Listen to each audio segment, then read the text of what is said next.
What happens when you push the wrong person? Not just someone important, but someone who holds the invisible strings that make the world turn. This isn't a story about a simple complaint or a viral video.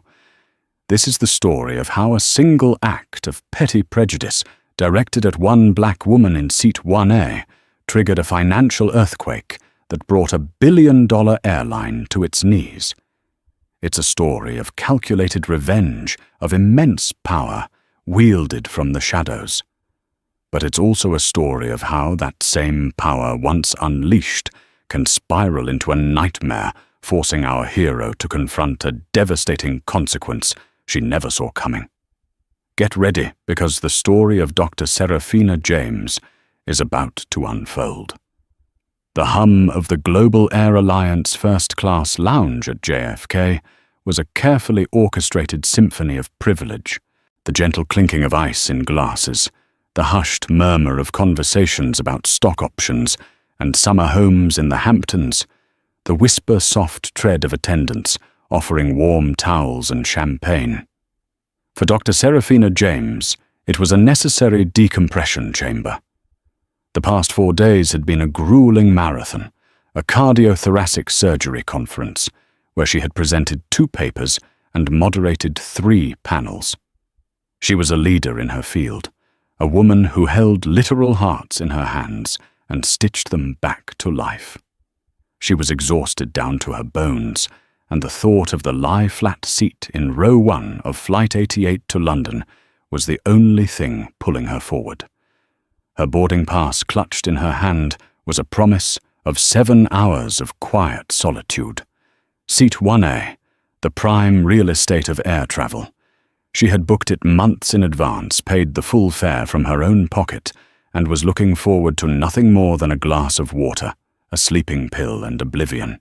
As the priority boarding call for first class echoed softly through the lounge, Serafina gathered her briefcase, and Coate gave a polite nod to the attendant at the desk and made her way to the gate. She was a woman of quiet confidence, her posture erect, her movements economical. She wore a simple but elegant black pantsuit, her hair pulled back in a neat chignon. She radiated an aura of calm authority, the kind that came from years of making life-or-death decisions in an operating room. She was the 3rd person to board the aircraft. A smiling flight attendant greeted her at the door. "Welcome aboard," he said, his eyes glancing at her ticket. "To your left, Dr. James." Serafina stepped into the hushed cabin, a sleek, modern space of muted greys and brushed aluminum. She saw her seat 1A, a spacious pod by the window, already adorned with a plush duvet and an amenity kit. She slid her briefcase under the ottoman and was just about to settle in when a voice, sharp and laced with a peculiar sort of authority, cut through the quiet. "Excuse me. Can I help you?" Serafina turned.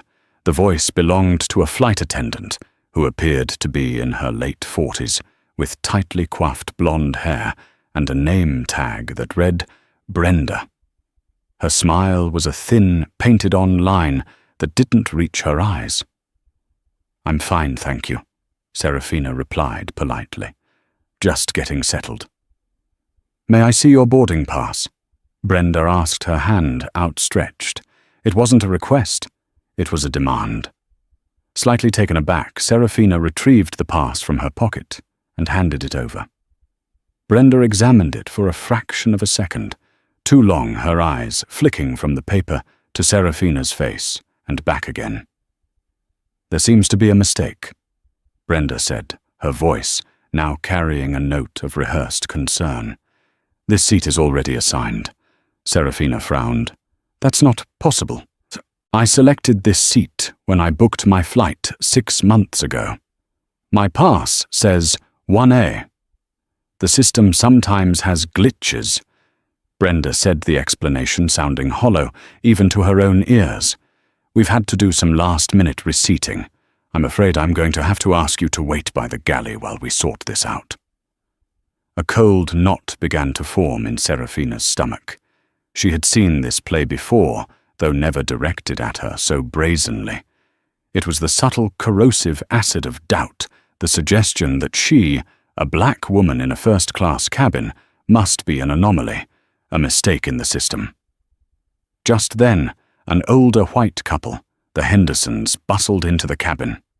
Mr. Robert Henderson, a portly man in a golf shirt and blazer, exuded an air of blustering self-importance. His wife Catherine was draped in designer logos, her face a mask of bored entitlement. "Ah, here we are," Robert boomed, gesturing towards seats 1A and 1B. He stopped short when he saw Serafina.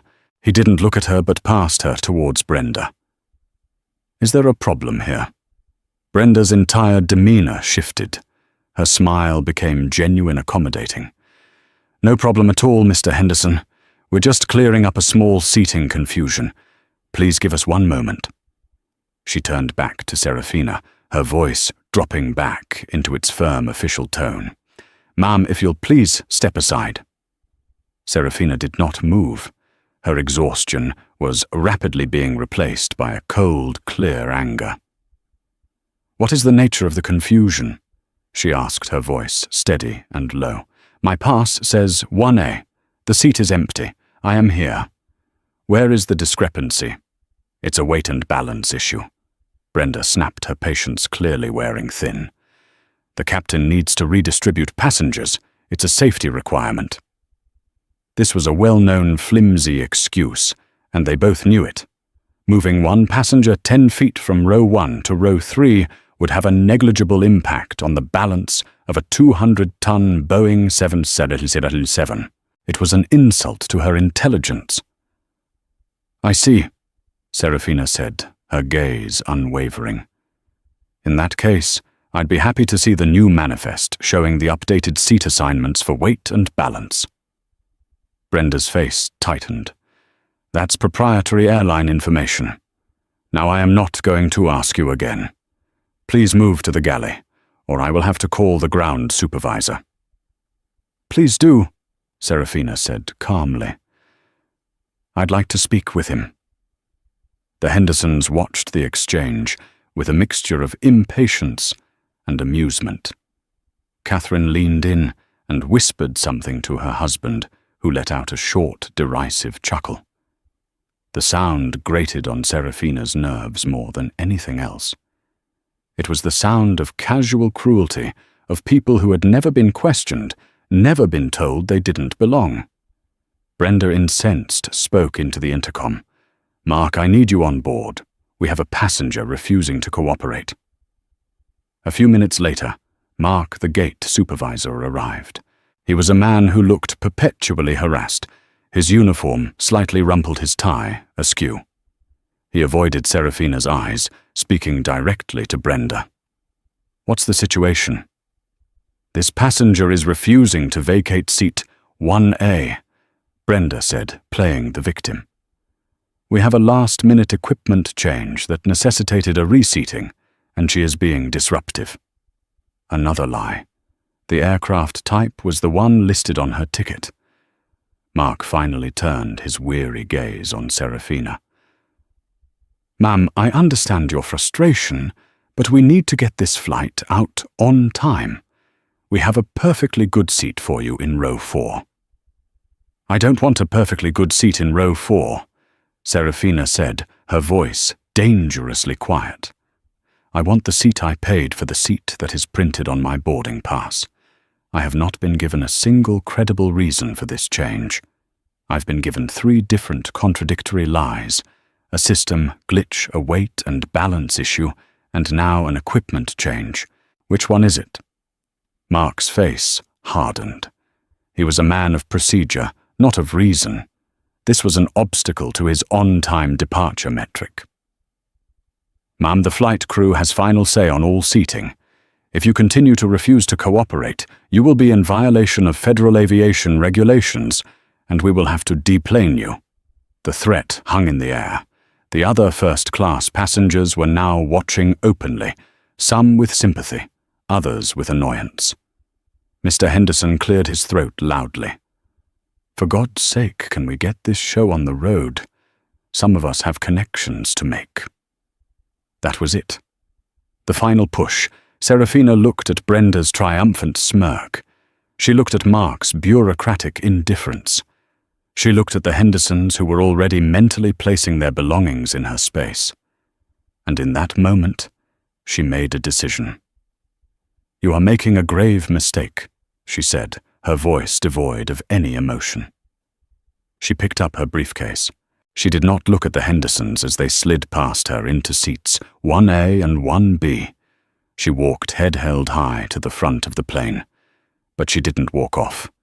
She stopped, turned to Brenda and Mark, and held up her phone, which had been discreetly recording audio since Brenda first approached her. "For the record," she stated, her voice resonating with a newfound steel. "My name is Dr. Serafina James. The time is 8:52 p.m.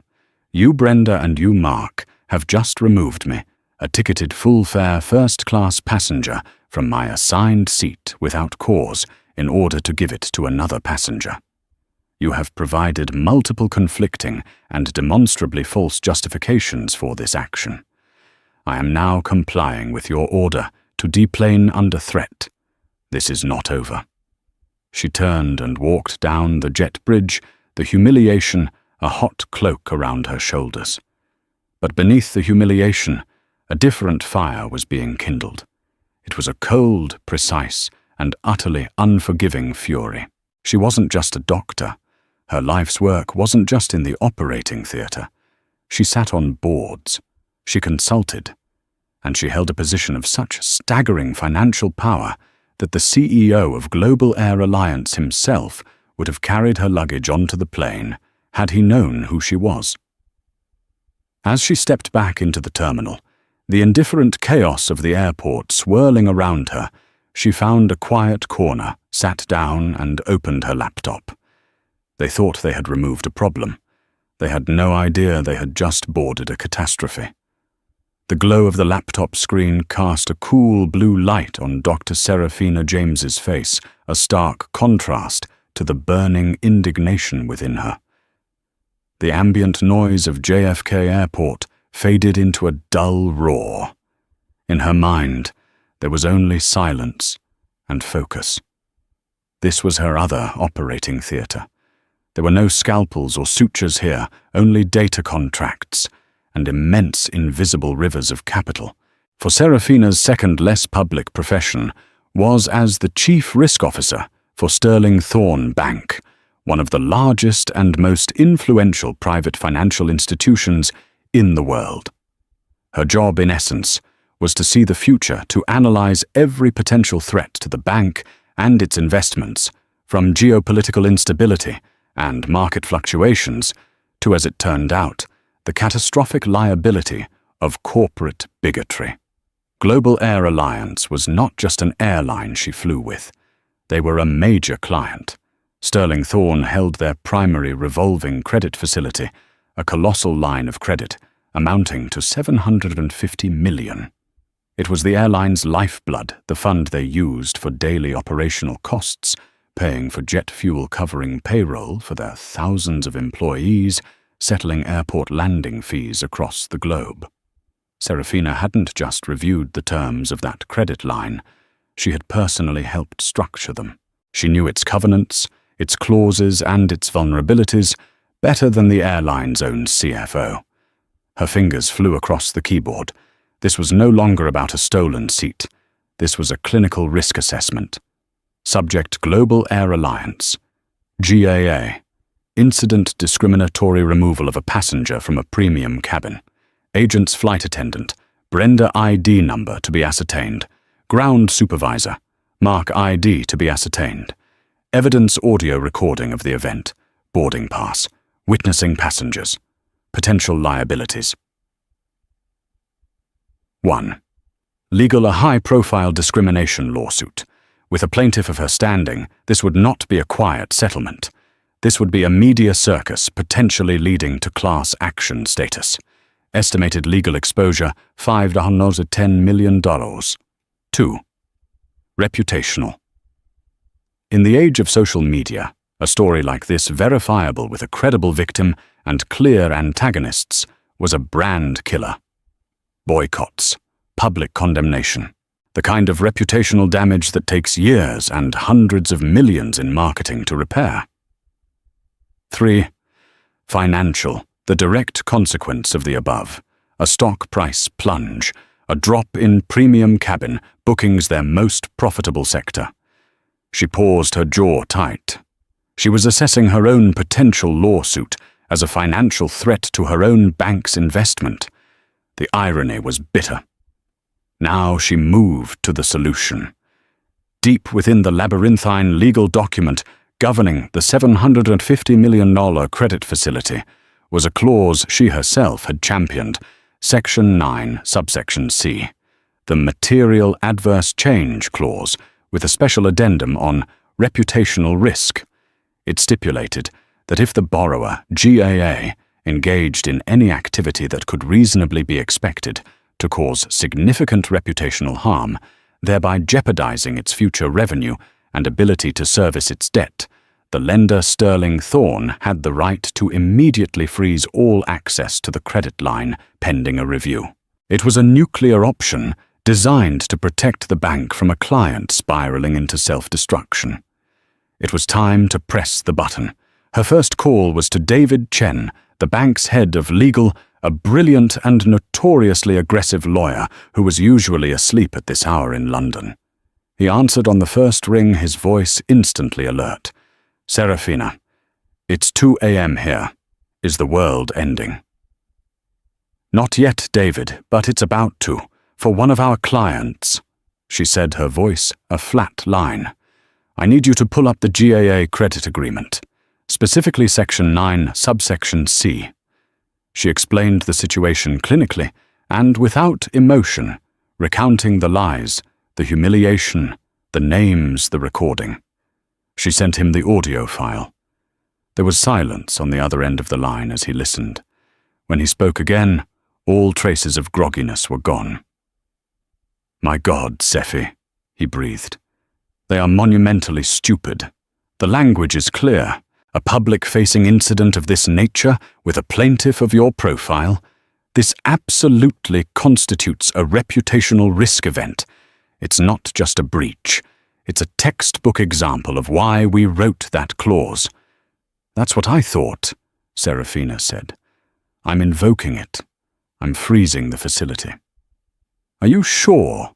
David asked, the question a formality. "This isn't a slap on the wrist. This is a headshot. Their global operations will start seizing up in hours. Fuel payments will bounce by morning.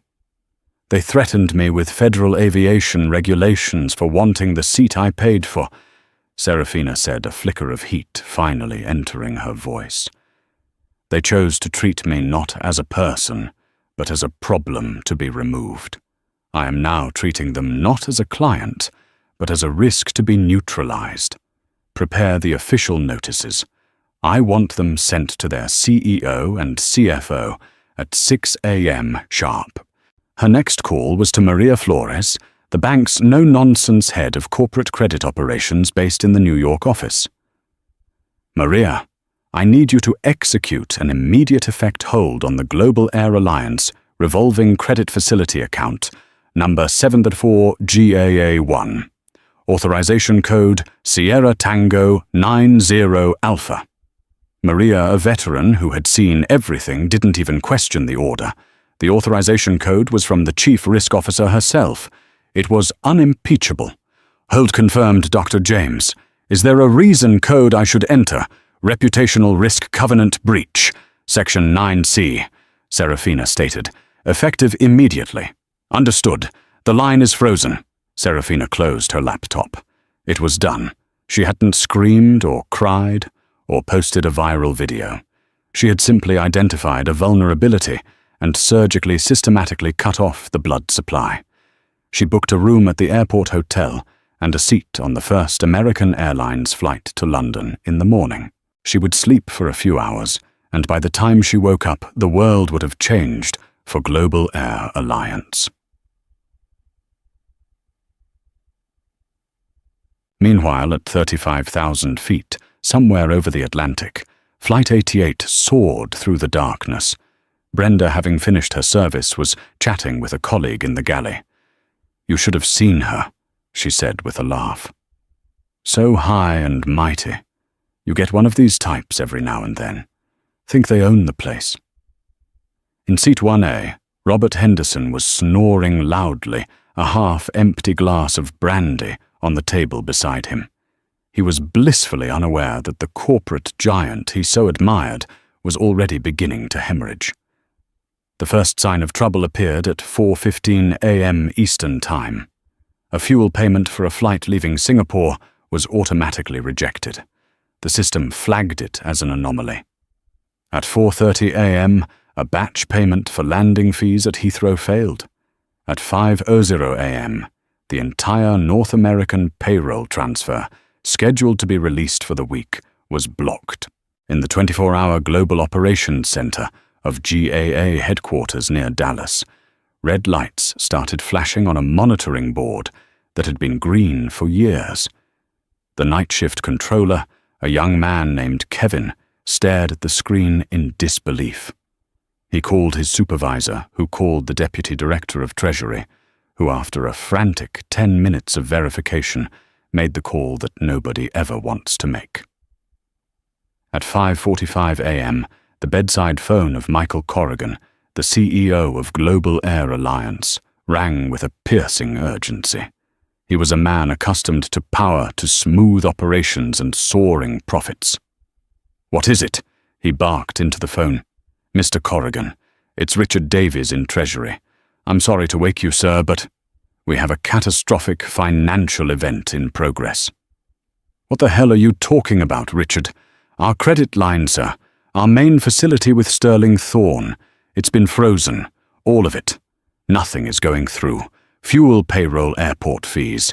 It's all bouncing. As of this moment, we are operationally insolvent." Michael Corrigan sat bolt upright in his bed, the blood draining from his face. "What? Why did the bank collapse?" "No, sir," Richard said, his voice trembling slightly. "The bank didn't collapse. According to the overnight transaction log, they cut us off." The first rays of the Texas sun did little to warm the glacial chill that had seized the executive floor of the Global Air Alliance tower. The atmosphere in CEO Michael Corrigan's expansive office was not one of corporate command, but of a besieged bunker on the verge of collapse. A collection of the airline's most powerful figures, Corrigan, his face ashen and unshaven, Richard Davies, the CFO, who looked as if he'd aged a decade overnight, and Sarah Jennings, the sharp and normally unflappable general counsel, were assembled around a speakerphone, the air thick with the metallic taste of fear. For the past 3 hours, their world had been systematically coming undone. The crisis had started, not with a bang, but with a cascade of silent digital rejections. It began as a single red flag from the Singapore station. A fuel payment had bounced, an anomaly. Then another from Heathrow landing fees rejected. Then a torrent. Payroll for their North American staff, thousands of families blocked. Maintenance contracts in Frankfurt voided for non-payment. Catering services in Dubai suspended. It was as if the circulatory system of their global operation was suddenly clotting, seizing up artery by artery. "It has to be a cyber attack," Davies was saying, for the 10th time, his voice thin and reedy. "A coordinated hack targeting Sterling Thorne's network to make it look like we're defaulting. There's no other explanation. We're well within our covenants. Our liquidity is rock solid. This is impossible." "Get the head of Sterling Thorne on the phone," Corrigan roared, slamming his hand on the polished mahogany desk. He was a man accustomed to being in control, to bending the world to his will. This sudden, inexplicable powerlessness was maddening. "Get Jonathan Sterling himself. I want to know what the hell is happening at his bank." But Sterling was unavailable. His office was a fortress of polite, unhelpful assistants. They were being stonewalled. Every inquiry they made to their contacts at the bank was met with a bewildering, chillingly uniform response. We are reviewing the account. It was Sarah Jennings who maintained a sliver of professional calm, her legal mind sifting through the chaos for patterns. This doesn't feel like an external attack, Michael, she said, her voice steady. A hack would be messy, chaotic. This is precise. It's surgical. It's a single clean cut. They haven't shut down the bank, they've shut down us. This is an intentional action by Sterling Thorne. The question is why. As if on cue, Corrigan's executive assistant rushed in her face, pale, holding a tablet like a holy writ. Sir, an encrypted communique just arrived. From David Chen, head of legal at Sterling Thorne. It was sent to your and Mr. Davis's secure inboxes at 6:00 a.m. Dallas time on the dot. Corrigan snatched the device. The letter was a masterpiece of corporate lethality, brutally polite and utterly devastating. It was short, formal, and contained a phrase that seemed to suck all the oxygen out of the room. This immediate effect administrative hold has been placed upon Facility 7-74, GAA Address 1, pursuant to the rights of the lender under Section 9, Subsection C of the Standing Credit Agreement. This action has been prompted by a significant event occurring within the last 24 hours, which our Risk Assessment Committee has deemed to constitute a grave and immediate reputational risk to Global Air Alliance. This event, in our judgment, materially and adversely affects the lender's security and the borrower's projected capacity for future earnings. Reputational risk, Davies whispered, aghast. What reputational risk? We haven't had a crash. We haven't had a major media scandal. Our brand polling is the highest it's been in 5 years. What in God's name are they talking about? Corrigan felt a dizzying sense of vertigo. It was like being tried and sentenced for a crime he didn't even know he had committed. Find it. He hissed his voice, a low growl. I want every report from every station chief, every customer complaint, every social media mention, every single incident report from the last 24 hours on my desk right now. Whatever this is, we find it. Tear the company apart if you have to. The order sparked a frantic digital manhunt. Analysts and managers, jolted awake by panicked calls, began scouring terabytes of data. For an hour, the search yielded nothing but the usual operational friction, a lost baggage claim in Chicago, a delayed flight out of Denver, a disgruntled passenger in Miami complaining about the meal service. It was all trivial background noise. The crucial clue came from a junior analyst in the customer relations department, a young woman who flagged an electronic complaint filed from the first-class lounge at JFK at 9:15 p.m. the previous evening. The summary was brief. Passenger deplaned from Flight 88 to London after seating dispute. Passenger alleges discriminatory treatment by crew. Initially, it was dismissed. A seating dispute. On a single flight, it was ludicrous. But Sarah Jennings, ever the pragmatist, insisted on seeing the full report. The complainant's name was listed. Dr. Serafina James. The name meant nothing to Corrigan or Davies. But Sarah, whose job it was to anticipate threats from every conceivable angle, felt a cold prickle of unease. There was something in the precision of the complaint, the calm, factual language that set it apart from the usual hysterical customer rants. On a hunch, she opened her laptop, bypassed the company's internal servers, and did a simple open-source web search for the name.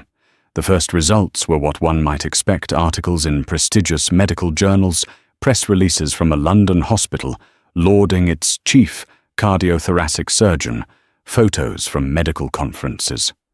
An important person, certainly, but not someone who could cripple a global airline. But Sarah kept digging. She cross-referenced the name with financial databases, with lists of corporate board members. And then she found it. A single line in the executive leadership roster of a major financial institution. It was a line that made her blood run cold. She looked up from her screen, her face utterly devoid of color. Her professional composure finally shattered. "Michael," she said, her voice a strained whisper. The two men looked at her, startled by her tone. "The passenger from Flight 88, Dr. Serafina James." She took a deep breath. "She's the Chief Risk Officer for Sterling Thorne Bank." The silence that followed was not merely an absence of sound. It was a physical presence, a heavy, crushing weight that pressed down on the three of them. Corrigan stared at Sarah, his mind refusing to process the information. He felt a slow, dawning horror creep up his spine, like ice water being injected into his veins. It wasn't a cyber attack. It wasn't a market crash. It wasn't an abstract, reputational risk event. It was a person they had belittled, lied to, and humiliated. And that person held the master key to their entire financial existence. The move wasn't institutional, it was personal. It was a perfectly executed act of retribution, delivered with the precision of a surgeon and the ruthlessness of a banker. Get me the CEO of Sterling Thorne." Corrigan stammered, his earlier rage collapsing into sheer, unadulterated terror. "Tell him I need to speak with Dr. James. Tell him it's an emergency. Tell him anything. Just get her on the phone." The conference call was arranged an hour later. Serafina sat in the quiet, civilized comfort of the American Airlines lounge at JFK, a cup of black coffee steaming at her elbow. She felt a profound and icy calm. This was her arena. She was no longer a wronged passenger. She was the embodiment of consequence. On the other end of the line in the Dallas war room, Corrigan, Davies, and Jennings were huddled around the speakerphone, their faces grim. Corrigan began, his voice thick with a desperate, pre-rehearsed sincerity. "Dr. James, on behalf of the entire Global Air Alliance family, I want to offer my deepest, most sincere—" Serafina cut him off, her voice cool and dispassionate. "Mr. Corrigan, let's dispense with the hollow platitudes. I am not interested in your family. I am interested in your liabilities. I am not speaking to you now as your passenger. I am speaking to you as the Chief Risk Officer of the institution that is currently deciding whether your company is a viable investment or a distressed asset." The shift in framing was a body blow. Corrigan was speechless. "Last night," Serafina continued, her voice a flat line of chilling clarity, "your employees, flight attendant Brenda and ground supervisor Mark, engaged in a pattern of deceitful and discriminatory conduct. For the record, they provided me with 3 separate and contradictory justifications for my removal from a seat I paid for: a system glitch, a weight and balance issue, and finally, a last-minute equipment change. All were demonstrably false.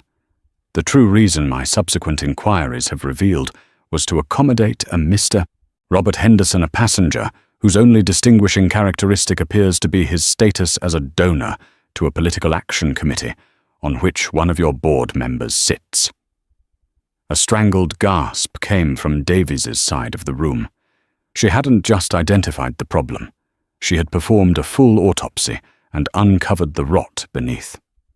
"This single incident," Serafina stated, "is not a mere customer service failure. It is a symptom of a dangerously broken corporate culture.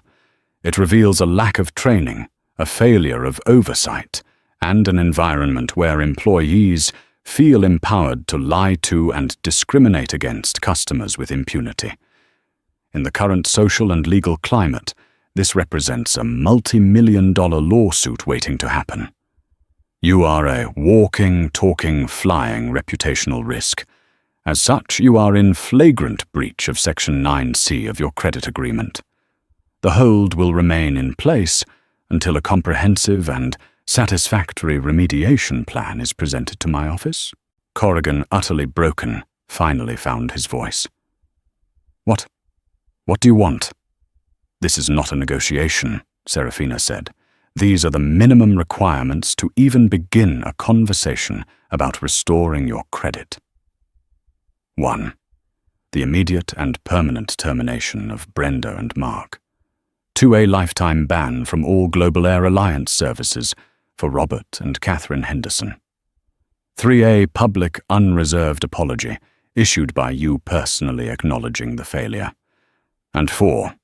The engagement of a third-party DEI consultancy, which my office will select to design and implement a mandatory top-to-bottom anti-bias and de-escalation training program for your entire global staff. You will provide me with a timeline for these actions within the next 12 hours. Is that clear? Yes, Corrigan whispered, his empire crumbling around him. Crystal clear. We'll do it. We'll do it all. I'll await your written confirmation, Serafina said, and with a soft click, she ended the call.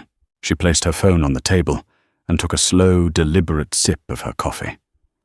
A feeling of profound, grim satisfaction settled over her.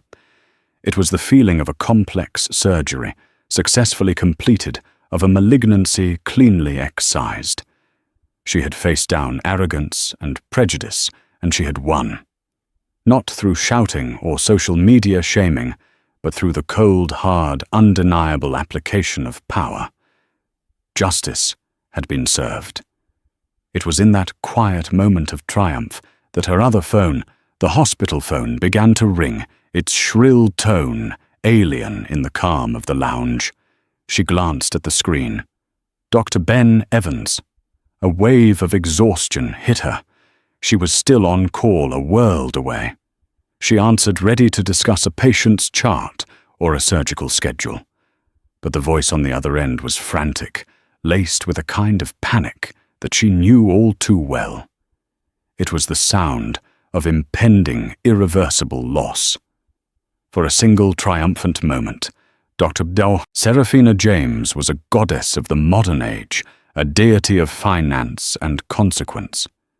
She had looked into the cold, indifferent heart of a billion-dollar corporation and had made it stop beating. The feeling was not one of base revenge, but of a profound cosmic rebalancing.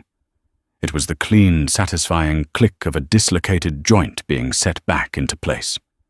Justice, she thought, was not always delivered by a gavel, but sometimes by a single decisive keystroke. She had won.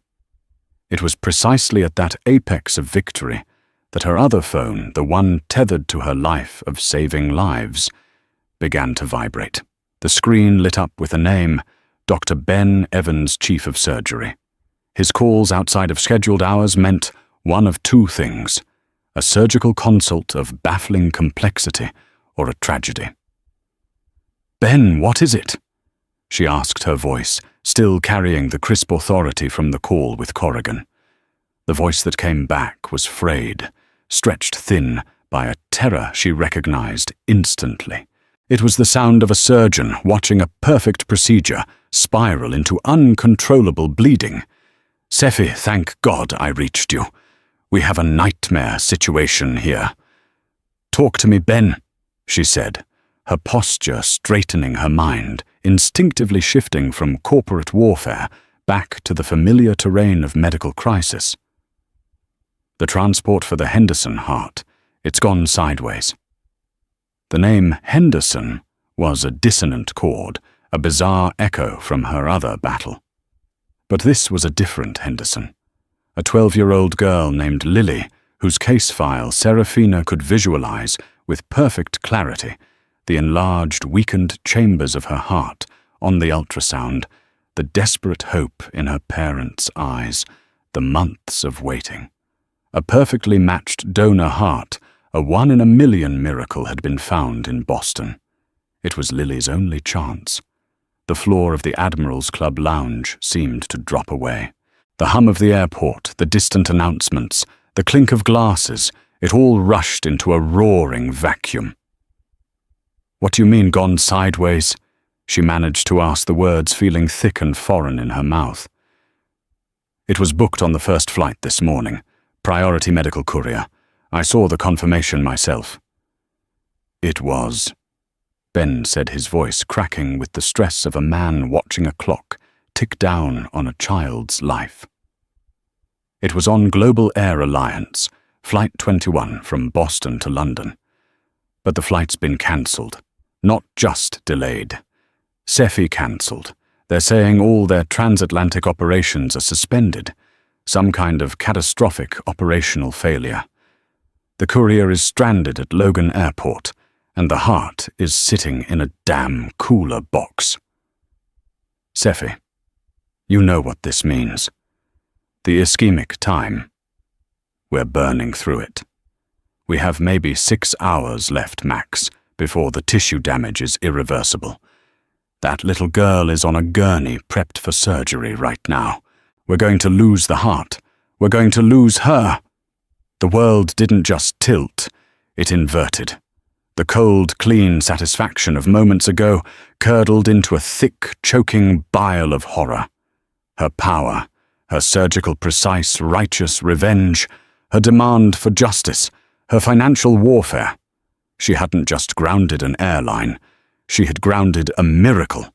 She had aimed a weapon of immense power at a corporate entity, but the bullet had passed straight through and was now lodged in the heart of a child. The smug face of Brenda, the flight attendant, flashed in her mind, but the image was no longer infuriating. It was grotesque, a harbinger of this unforeseen damnation. The humiliation she had felt being escorted off the plane was nothing a fleeting sting of ego compared to the profound, soul-crushing shame that now consumed her. The Hippocratic oath she had taken, first do no harm, mocked her from a great, cavernous distance. But panic was a death sentence. It was a luxury for the powerless, and right now she was the only person on Earth who held the key to this disaster. The surgeon took control, her mind a flurry of ice and adrenaline. She slammed the door on her own horror, compartmentalizing it to be dealt with later, if a later ever came. Ben, listen to my voice, she said, her tone suddenly transformed, imbued with the absolute, unquestionable authority of a chief surgeon in the OR. You will not lose hope. You will keep Lily prepped and stable. Do not, under any circumstances, take her out of surgical readiness. Call the transplant team in Boston. Tell them the situation is being resolved. Tell them a private transport is being arranged, and to await my direct instructions. They are to protect that heart as if the fate of the world depends on it. Do you understand me? Cefi, I don't see how. Do you understand me, Ben? She repeated the command, sharp as a scalpel. Yes, he said, his own panic receding in the face of her certainty. Yes, understood. She hung up before he could ask another question. Her hands trembled, not from fear, but from a surge of desperate energy. Every second was a universe. She scrolled through her recent calls, her finger hovering over the name that was now both the cause of her damnation and her only hope for salvation, Michael Corrigan. She dialed his private mobile. He answered on the first ring, his voice weary beaten. Dr. James. Mr. Corrigan, this is Serafina. She said, her voice stripped of all titles and corporate armor. It was the voice of a human being in a desperate plea. Forget everything else. Forget the credit line, forget the lawyers, forget my seat on your airplane. We have a problem that makes all of that meaningless. Your cancelled Flight 21 out of Boston? It was carrying a human heart for a pediatric transplant at my hospital. The patient is a 12-year-old girl who has been waiting for 9 months. The heart has less than 5 hours of viability left. Your operational shutdown, the one I ordered, the one I am responsible for, is about to kill a child. The confession was stark, brutal, and absolute. She offered no excuses, no mitigation. Just the raw, horrifying truth. She heard a sharp, whistling intake of breath on the other end of the line, followed by a silence so profound she thought he might have hung up. This was his moment for vengeance. He could have savored it, pointed out the cosmic justice, the staggering hubris. He held her entire professional and moral universe in his hands. But the raw terror in her voice had apparently reached something in him, a core of decency long buried under quarterly reports and stock prices. When he finally spoke, his voice was hollowed out, shocked into a new kind of sobriety. "My God," he whispered. "Oh my God. Okay, Dr. James. Serafina. Okay, tell me exactly what you need. We'll do it." The unspoken was a lifeline. In that instant, they were no longer adversaries. They were two human beings bound by a shared catastrophic responsibility. "I need a plane," Serafina said, her mind already a whirlwind of logistics. "Not commercial. It has to be private. The fastest jet you have access to. I need it on the tarmac at Logan, fueled with a transatlantic flight plan, filed and cleared inside the next hour. No excuses. I need every priority clearance you can imagine, from ground control to air traffic management on both continents. I need you to move heaven and earth, Michael. The board has a standing account with NetJets," he said instantly, his own mind snapping into crisis mode. "Their fastest is the Gulfstream G650. It can make London from Boston in under 6 hours if the tailwinds are right. I'm calling my COO now. He'll handle the aircraft and the flight crews. They'll move. What about the organ?" "I'm handling that part," Serafina said, her thumb already confirming the purchase of a one-way ticket on the next shuttle from JFK to Boston. She would be there in 90 minutes. "Text me the tail number of that jet and the name of the captain the second you have it. I'm going to Logan myself." The flight to Boston was a surreal torment. She sat crammed in a middle seat, surrounded by the mundane chatter of passengers, while her mind existed in a separate reality of cellular decay and ticking clocks. She was no longer a CRO or a surgeon. She was a penitent on a desperate pilgrimage, racing toward the consequences of her own wrath. Every minute that passed, every slight delay was a fresh turn of the screw. When she landed, the world accelerated. A black Lincoln dispatched by Corrigan's office was waiting on the tarmac, lights flashing. It sped her across the airfield to the private aviation terminal, a world of quiet luxury that now felt like a stage for a Greek tragedy. And there it was, a gleaming white Gulfstream G650, looking impossibly sleek and fast, its engines emitting a low, powerful whine. Waiting at the base of the stairs was the courier, a young man whose face was a mask of anxiety, clutching the Lifeport organ transporter box as if it were a holy relic. Serafina strode right up to him. He looked at her, his eyes wide. "Dr. James, they said you were coming." She nodded, her gaze fixed on the box. "I'm coming with you," she said, taking it from his hands. Its cold, solid weight felt immense, a physical manifestation of Lily Henderson's life. "You've done your job. Now it's my turn." The flight across the Atlantic was a 6-hour vigil in a hushed, pressurized cabin. She sat beside the precious cargo, her hand resting on the cool plastic of the container. Below the ocean was a vast, dark, unforgiving expanse. There were no triumphant phone calls now, no emails asserting her authority.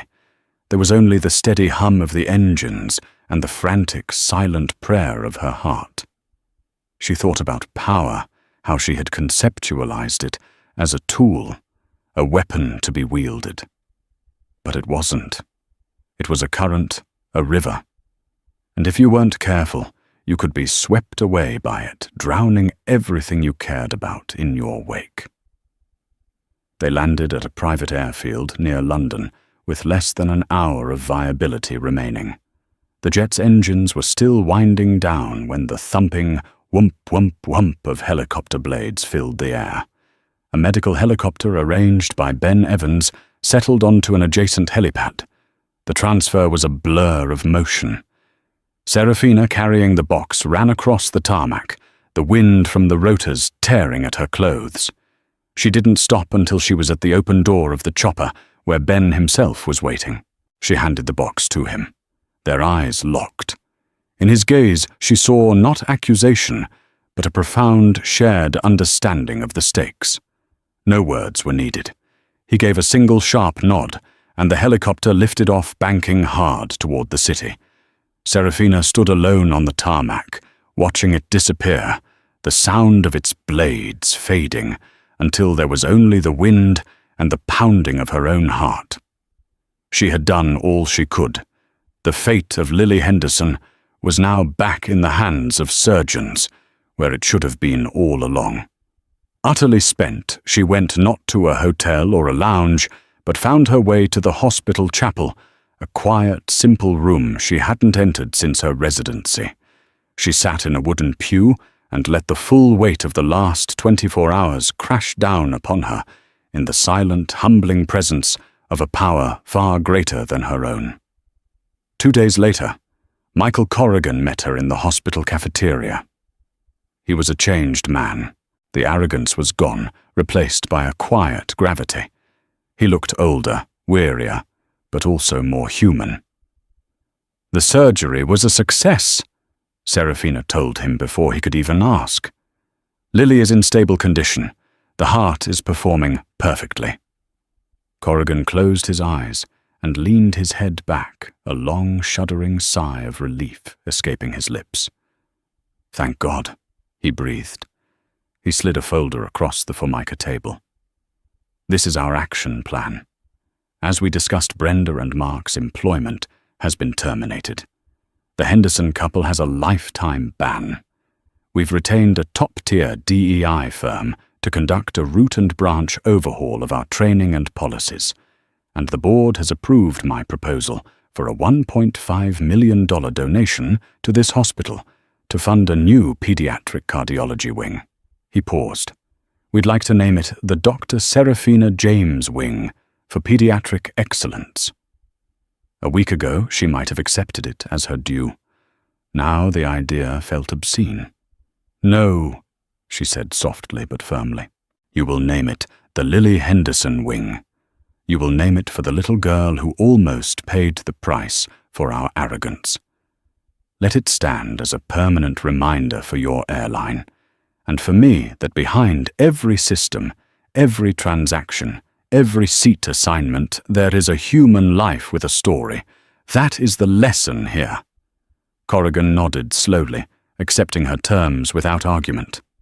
"The credit facility was restored this morning," he said. "Business is returning to normal."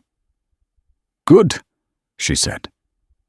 But they both knew that normal was a place neither of them could ever truly return to. Her actions, when reviewed by the Sterling Thorne board, were paradoxically praised. She had stress-tested a client in the most extreme way possible and forced them to inoculate themselves against a major future liability. From a purely financial risk perspective, she had done her job flawlessly. But Serafina knew the real balance sheet. Weeks later, she walked through the quiet halls of the new wing she had refused to have named after her. Through a glass window, she saw a girl with a bright pink headband, a faint scar peeking from the collar of her shirt, laughing as she worked on a puzzle with her mother. Lily Henderson. Serafina watched for a long moment, a ghost in the hallway. She had learned the true nature of power. It wasn't the thunderous ability to shut things down, but the quiet, patient, and infinitely more difficult strength required to build them back up, to mend what is broken, and to have the humility to recognize the profound, fragile, and sacred value of a single human heart. And there you have it. The story of Dr. Serafina James isn't just a satisfying tale of revenge, it's a powerful cautionary tale about the true nature of power and consequence. It shows how one person's fight for dignity can have unforeseen ripple effects that touch the lives of people they've never met. Serafina won her battle against Global Air Alliance, but her greatest victory came when she confronted the devastating consequences of her own actions and chose to build rather than destroy. What do you think, was Serafina justified in her actions? Or did she take her revenge too far? Let us know your thoughts in the comments below. If this story resonated with you, please hit that like button, share it with someone who needs to hear it, and make sure you subscribe to our channel for more incredible real-life dramas. Your support helps us bring these powerful stories to light. Thank you for listening.